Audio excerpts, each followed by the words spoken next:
Chapter 2, Switchings. Kaya ran along the riverbank, past women cleaning salmon and cutting the fish into thin strips. Auntie was laying the strips on racks to dry. She raised her hand in greeting when Kaya rushed by, but Kaya kept going. She ran into some girls setting up a little camp for their buckskin dolls. They made a travois with sticks and pieces of an old tool mat. A boy pretended to be their horse, pulling the travois. Have you seen Speaking Rain and my brothers? Kaya asked. The children shook their heads, and Kaya ran on, desperate to find them. The twins had never been like other little boys. They could understand each other without saying a word out loud. When they were born, the setting sun and the rising moon were both in the sky. Two lights in the sky and two babies who looked alike. They were special children. They could also be twice the trouble if they decided to play tricks. Kaya ran through some brush and out onto the grassy bank where she last seen Speaking Rain with the boys. Speaking Rain crouched by a twisted pine tree, but the twins were nowhere in sight. Where are the boys? Kaya called. I don't know, Speaking Rain said, but I just found the toy I made for them. She held up a little hoop made of grass. They got tired of my game and ran off. I've been calling them, but they don't answer. Her cloudy eyes were wide with alarm. Maybe they fell in the river. Kaya caught her breath. Did you hear a splash? Speaking Rain shook her head. But where could they be? Maybe a cougar chased them. Cougars sometimes went after small children. Kaya's heart raced, but she tried not to let Speaking Rain feel her alarm. Come on. Let's look for the boys. If they just ran off, they can't be far. She made herself sound confident, but she was frightened. The boys could be hurt or lost. Oh, why hadn't she thought of them instead of herself? Kaya looked around. Two trails led away from the riverbank. One turned upstream toward where the women worked. The other turned downstream. Dust-covered leaves hung low over that trail. The little boys probably would have been drawn to that leafy tunnel.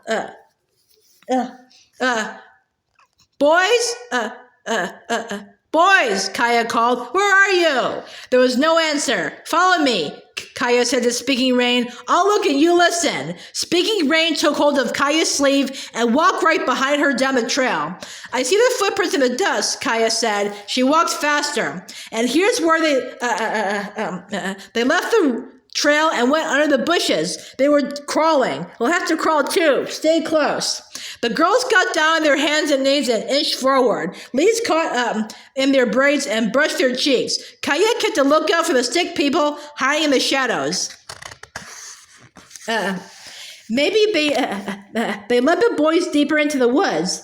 A little farther on, the prince disappeared. Kaya stepped back on her heels. I lost their trail. Do you hear anything? Speaking Rain lifted her chin and frowned. I hear the river. There's swift water there. If the boys fell in, they'd be swept away. Kaya put her hand on Speaking Rain's shoulder. Let's keep looking, she said. She began to search for Prince again.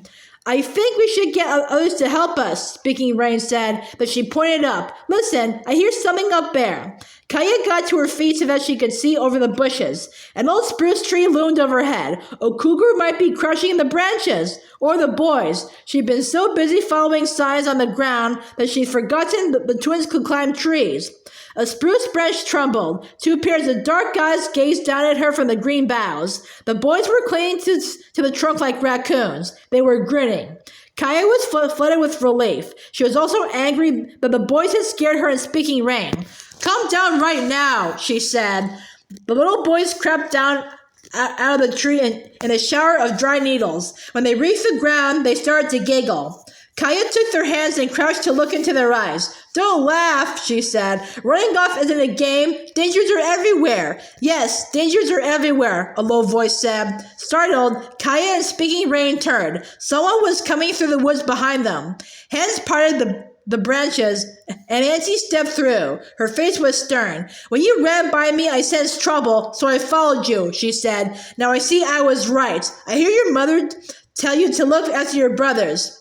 I heard your mother tell you to look after your brothers, but you ran away from your responsibility. Kaya felt her face redden. She bit her lips. Auntie's words made her ache with shame. I'm sorry, she whispered. You should be sorry.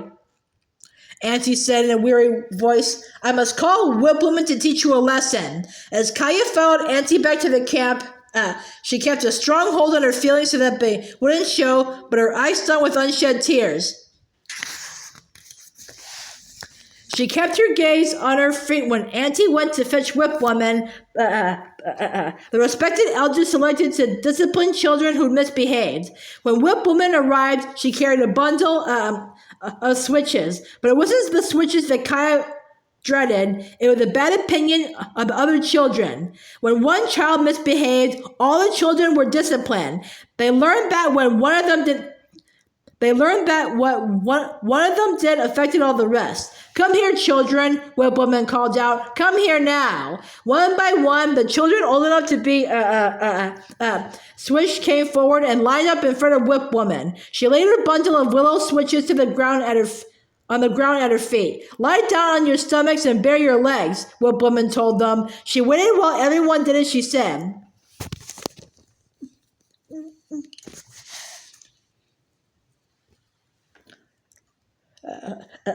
Kaya heard the swish hiss through the air and felt it sting her bare legs. She winced, but she didn't cry cry out or make a sound.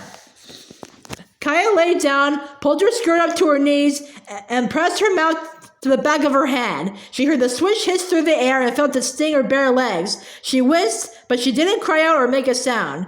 Whip Woman moved on to Speaking Rain, then to the next child. On and on she went until they'd all been given a switching.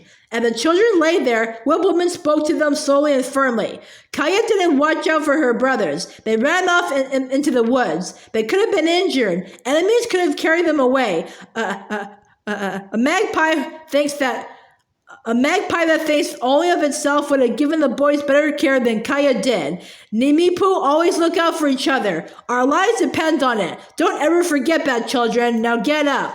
When Kaya lifted her head, she caught sight of her parents and grandparents looking on. Their sad faces hurt her much more than the stings on her legs. Foxtail got to his knees near Kaya. He grimaced as he rubbed his legs. Magpie, he whispered to her. "I'm going to call you Magpie." Magpie, echoed the girl next to him. Speaking Rain inched closer to Kaya and clasped her hand. "Don't mind them," Speaking Rain said. "It's all over now." But it wasn't over. Kaya thought with alarm, Magpie? Is Magpie going to be my nickname? Will they never let me forget this? This fish needs to be prepared. Kaya's grandmother said to her, "Hold these sticks and give them to me as I need them." It was later that day, and Allah was preparing a welcome meal for Kaya's family. She knelt on a tool mat with several salmon in front of her. She was ready to cut up the salmon and place wooden skewers into pieces so that they could be set by the fire to roast. Other women had dug deep pits to bake camas bulbs in. The delicious scent of roasting food filled the air. Kaya was glad to be at her grandmother's side. Her head still buzzed with all the trouble she'd caused. Her problems had started with her beloved horse.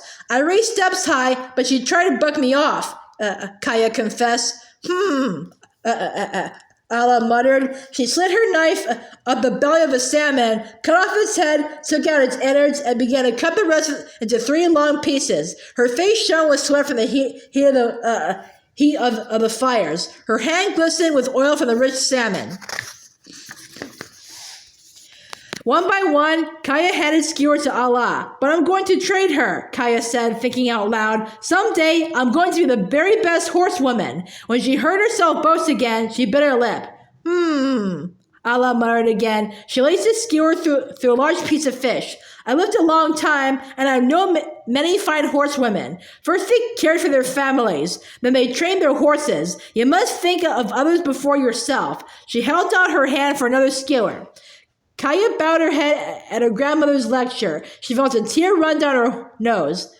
What's wrong?" Allah asked. She laid aside a piece of fish and reached for the next one. "Some children are calling me Magpie. They said I'm no more trustworthy than a thieving bird," Kaya said miserably. Nicknames, Allah said. "Have I ever told you the awful nickname I got when I was your age?" Her hands never stopped moving as she spoke. Kaya shook her head. She couldn't imagine her grandmother doing anything to earn an awful nickname. Finger cakes. That's what I was called, Ala said. Finger cakes. Kaya couldn't help but smile. Women ground up cow's fruits and shaped the mixture into loaves or little finger cakes to dry. Everyone liked dried cow's cakes. That's a funny nickname, Kaya said. Why did they call you that? Her grandmother picked up another large salmon. My mother used to put a few finger cakes into my big brother's shoulder bag, she said. If he got hungry when he was hunting, he'd chew on the finger cakes. I was jealous that he got extra pieces of my favorite food, so sometimes when he wasn't looking, I'd steal some of his finger cakes. One day, he caught me with my hand in his bag. From then on, I was called Finger Cakes. Did they call you that for a long time? Kaya asked. Yes, I was Finger Cakes for a long time, Allah said. Every time I heard that nickname, I remembered I'd been wrong to steal my brother's food. Every time I heard that nickname, I vowed I'd never again take what wasn't mine. It was a strict teacher, that nickname.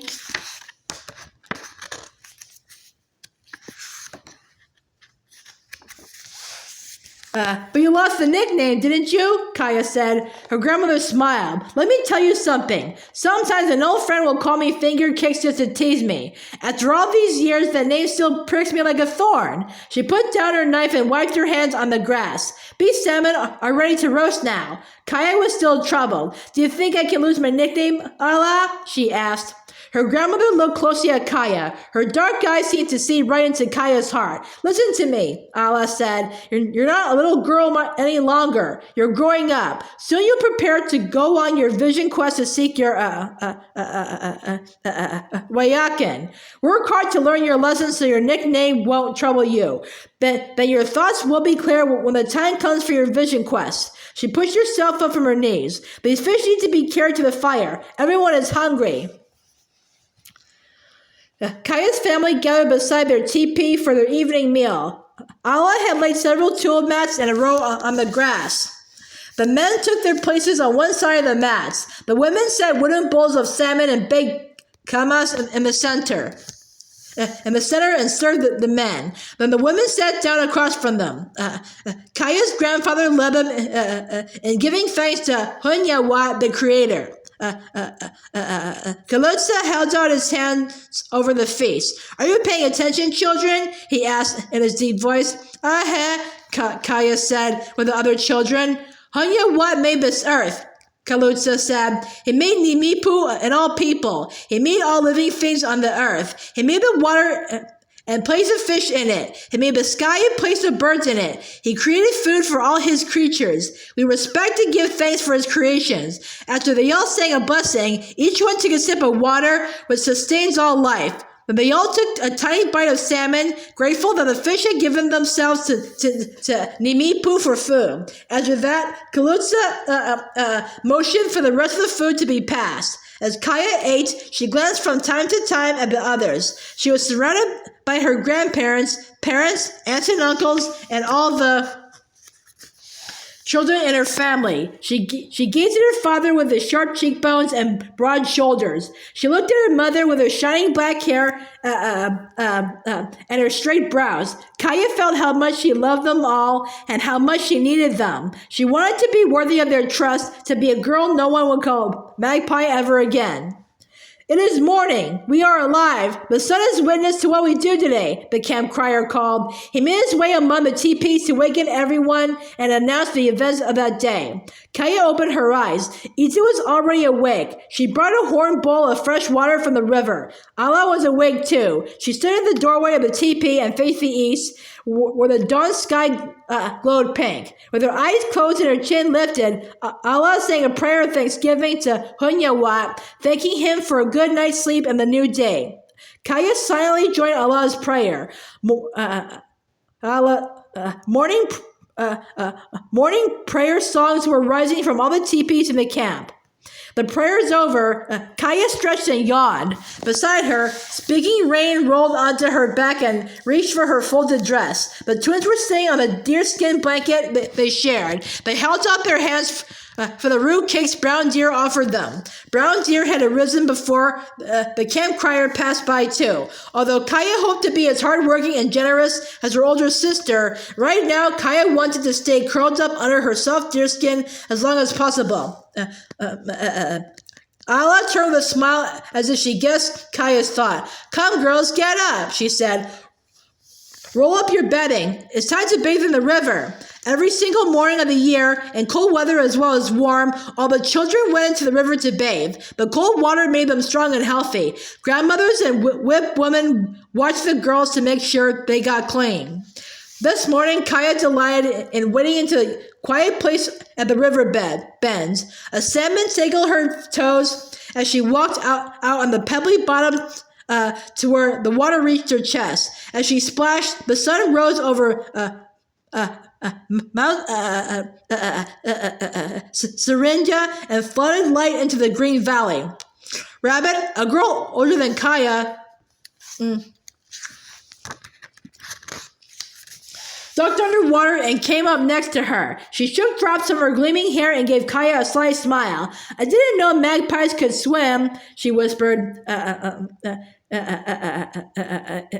Kaya's cheeks burned. I can swim and faster than you, she said. Will you peck if you catch me? Rabbit laughed. With strong strokes, she began to swim for shore. Kaya swam after her. She could almost touch Rabbit's flashing heels, but she couldn't catch up to her. Kaya waded out of the river with her head bent. Magpie didn't win that race, Rabbit said with a grin. That nickname stung like a hornet. I let myself boast again. Kaya realized with dismay as she dressed. Kaya returned to their teepee, where she found her parents talking and laughing quietly together as Itza braided Tota's thick black hair. When Itza had tied his braids together, Tota beckoned to Kaya. Let's go work with your horse, he said. Tota kept his best stallion, Runner, tethered on a long rope near the camp. He put a horsehair rope on Runner's lower jaw and mounted him bareback. He handed Kaya another rope bit and a long rope to carry. They lifted her up behind him on the big horse, and they set out toward the herd.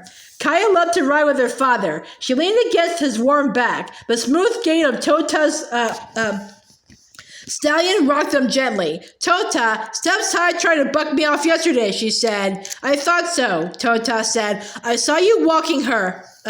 If you hadn't had trouble, you'd have been riding.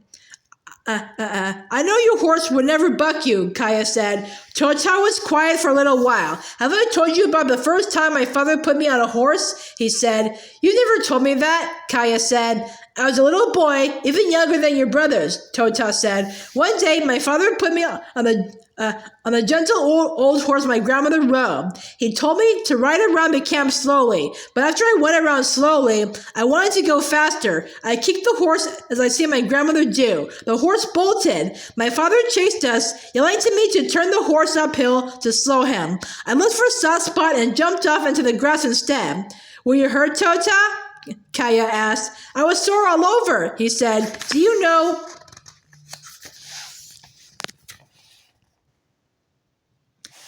why I told you that story today? Why, Tota? Kaya asked. I want you to know that no one is born knowing how to ride, he said, and you have to respect the horse you're riding. It takes a lot of work to learn what we need to know in this life.